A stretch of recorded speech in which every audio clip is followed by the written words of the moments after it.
नमस्कार दोस्तों, मैं राकेश सिसोदिया आज इस विजयदशमी के शुभ अवसर पर अपने सभी साथियों का स्वागत करता हूं और आज के इस विजय उत्सव में आप सबको एक विजय पथ पर लेकर चलने की शुरुआत करता हूं।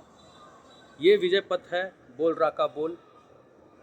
बोल राका बोल वो चैनल है जो वो हर उस आदमी को कि जो कभी न्यूज़ देखते हुए या कभी किसी मंत्रणा के बीच में जहाँ की वो बोलने लायक नहीं है, बोलने में सक्षम नहीं है, उस मंत्रणा को सुनता है और उसके अंदर एक आवाज़ उठती है जो वो उसे लगती है कि वो सही है और वो उसके लिए उसको प्लेटफॉर्म नहीं मिलता कहीं बताने के लिए। तो इस पर्टिकुलर सोच के लिए, उस पर्टिकुलर जो अंदर उत्पन्न हुई उस समय जो आपके भाव थे, उस भाव को, भावना को शब्द देने के लिए ये बोल राका बोल चैनल बनाया गया है।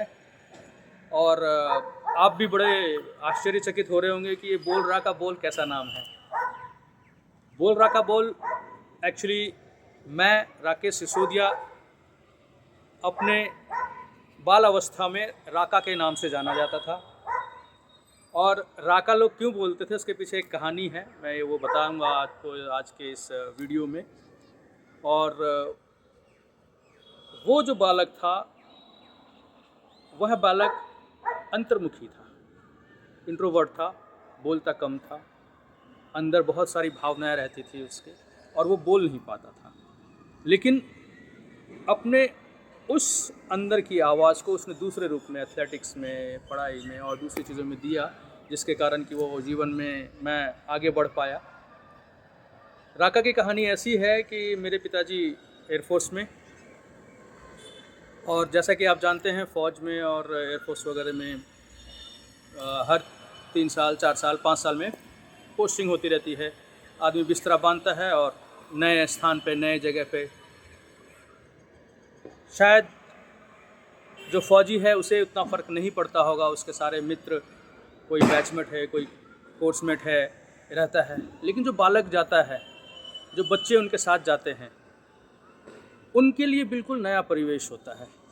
उन्हें फिर नए दोस्त बनाने होते हैं, फिर से सारा नया सिस्टम बनाना होता है, नए टीचर्स, नया स्कूल, नए दोस्त और नए बुलीज़ से सामना होता है। वैसे ही एक कहानी है कि जब गाज़ियाबाद से हमारी पोस्टिंग हुई पिताजी की तो हम लोग पुणे आए। ये बात है सन 1986 की, 1986 में, जब कि मैं करीब 8वीं क्लास में था।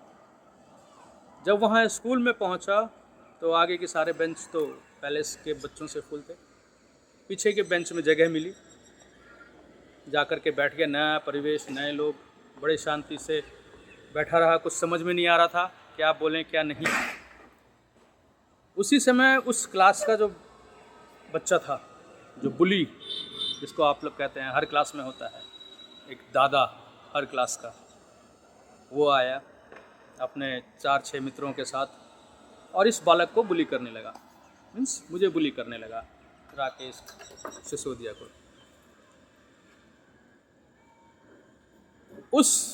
क्योंकि मेरा वो पहला दिन था, डरा हुआ था, तो मैं कोई जवाब दे नहीं रहा था, चुपचाप मुंडी नीचे करके बैठा हुआ था और वो बुली किए जा रहा था। करते करते काफ़ी देर हो गई। वो शायद लंच का पीरियड था, इसलिए टीचर भी नहीं आए थी कि जिसको कंप्लेन किया जा सके। इतने में करते करते वो लोग मेरे बेंच पे आ गए, मेरे बेंच पे आके बैठ गए और वो आकर के मेरे बिल्कुल मुंह पर के आकर के और मुझे बोलने लगा, चिढ़ाने लगा। पता नहीं मुझे कहाँ से क्या गुस्सा आया, मैंने उसको टांगों के बीच से उठाया, पकड़ा और सीधे उठा करके बेंच के नीचे पटक दिया।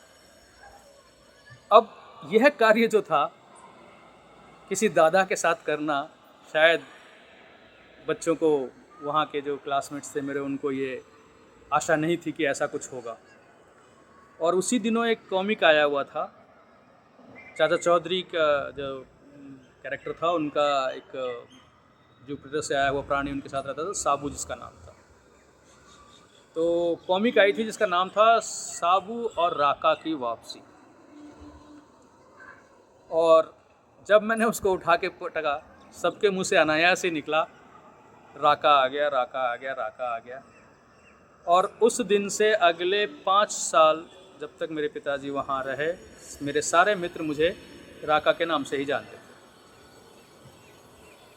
मैं जब स्पोर्ट्स में वहाँ पार्टिसिपेट करता था तो मेरे लिए जब वोटिंग होती थी तो राका राका राका, मेरे क्लास के सारे लड़के और जो भी मेरे मित्र होते थे राका राका करने लगते थे। मेरे टीचर्स भी जानते थे कि राका कौन है।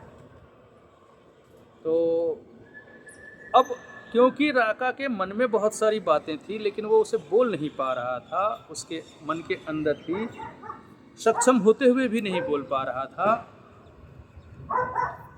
और ऐसे बहुत सारे लोग। तो राका जो है अपने मन की बात कहे, इसके लिए उसे कोई प्लेटफॉर्म नहीं मिला। इसीलिए मैं आज बोल राका बोल ये चैनल लेके आया हूँ कि मेरे जैसे और जो बालक हैं, बच्चे हैं, लोग हैं, बड़े हैं, छोटे हैं, सब तरह के जो भी हैं, वो सभी इस चैनल को एक माध्यम बनाएं और अपनी आवाज़ उठाएं। ये चैनल कहाँ तक जा सकता है, इसकी आवाज़ की गूंज कहाँ तक पहुँच सकती है, इसकी कल्पना ना मैं कर सकता हूँ ना आप कर सकते हैं।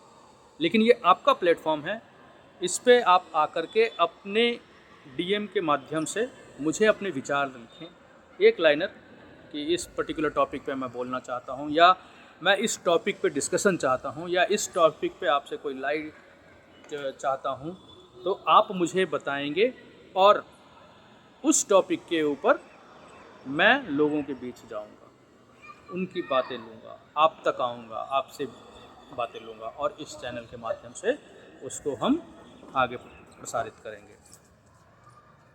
तो ये एक माध्यम है जिससे कि हम अपनी आवाज़ उठा सकते हैं।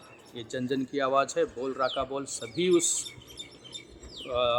इंसान की है जो दबा कुचला या सक्षम होते हुए भी बोल नहीं पा रहा है, एक माध्यम नहीं मिल पा रहा है। उस माध्यम को देने के लिए ये एक चैनल है और इसके साथ आप जुड़िए, अपने को सब्सक्राइब कीजिए और बेल आइकन को ज़रूर दबाइएगा ताकि मेरा जब भी कोई नया वीडियो आए आपको नोटिफिकेशन आप तक पहुंच जाए। और व्यूअरशिप बढ़ाइए, इसका लोगों तक इसकी आवाज़ पहुंचाइए, इस चैनल को पहुंचाइए ताकि ज़्यादा से ज़्यादा लोगों का विश्वास इस चैनल पर पड़े और आपकी आवाज़ जितने ज़्यादा आप इस पर जुड़ेंगे, जितने ज़्यादा लोग आप तक जुड़ेंगे, उतनी ही ज़्यादा मजबूत होगी। धन्यवाद और फिर से एक बार आप सभी का बोल राका बोल पर स्वागत है।